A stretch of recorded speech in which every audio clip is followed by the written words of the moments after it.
Good evening. It's been a while since I've done a video, but I'm glad to be back here with you this evening.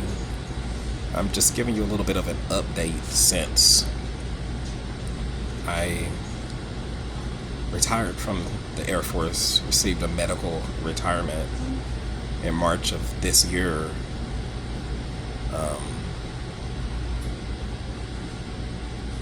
When I got that news in November of 2022 that the service was moving to retire me, I thought that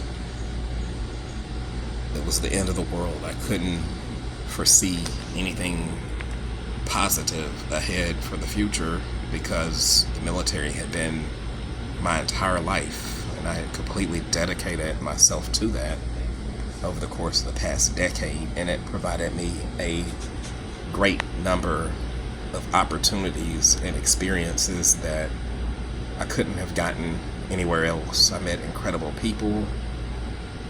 I went places that I could only dream of, and I was able to get world-class training and just meeting all sorts of people, being able to help save lives as a firefighter in the United States Air Force was one of the most fulfilling and gratifying things that I've ever done in my life. And some of the relationships that I've maintained since then have been some of the best in my life, and I'm grateful every day for that.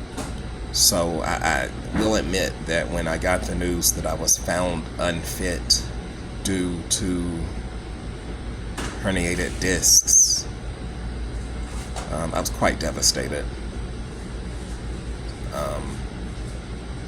I really did not have a firm, solid, consistent, stable support system. Maybe only a couple of people, a couple of friends who truly understood what I went through and what that was like.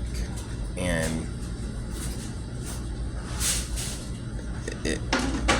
you just felt like you were backed into a corner, and it was a lonely time. And I have to say, keep those relationships strong, the ones that you have right now.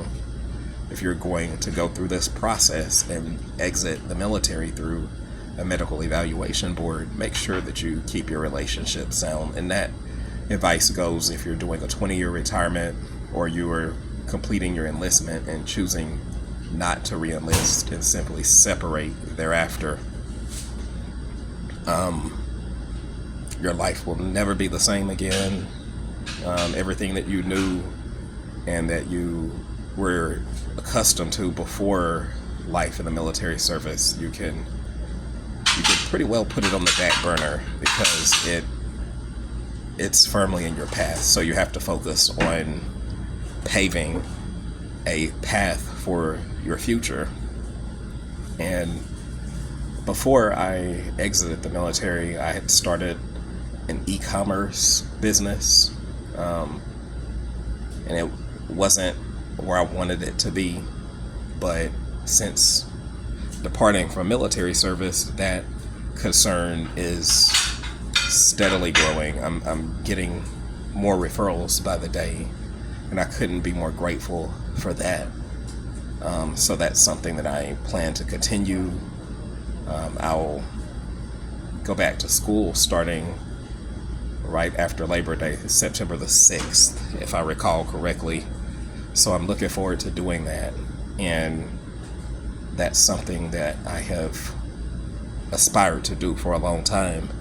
I've gotten to travel, spend time with friends and some family members that I had not spent time with in a number of years. Quality time, which, I couldn't appreciate more. And then I'll take on other opportunities. So I just encourage you, if you are going through a medical evaluation board, get to your primary care manager Find out what is wrong with you.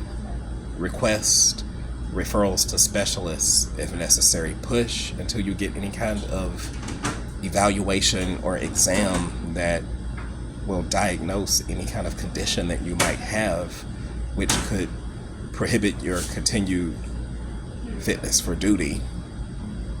Make sure it is on paper. I have seen people who have been just sorely disappointed when they did not receive the ratings that they thought they should have gotten, all because they were obstinate and simply refused to get to the doctor and report those conditions. And now they, post-service, they're complaining about those things, but they're having to go back and prove a service connection, and that is a little bit more difficult because you have to establish the evidence to prove that claim. So fill out your DBQs anytime you're going to the C&P evaluations. Fill those forms out correctly, accurately. Do not downplay your pain. If it's not getting better, tell that evaluator it is not getting better, that it's getting worse if that's the case. Don't be deterred by anyone else's opinion. Those professionals are there for a reason. You may have someone in your chain of command, you may have a supervisor, a peer that you're trying to impress, and I promise you they will not be around when you're living with that pain 2, 3, 5, 10 years from now, and when you are not being justly compensated for those conditions because you placed a value on their opinion, which will mean nothing in the end, I promise you. So I strongly encourage you to take care of yourself, and know that there is a light at the end of the tunnel. It may seem dark, it may seem long, and it may seem never ending, but if you persist and you are willing to see it through from start to finish, I promise that you will get the results that you're looking for. And if nothing else, do it for your future self and for your families. Peace.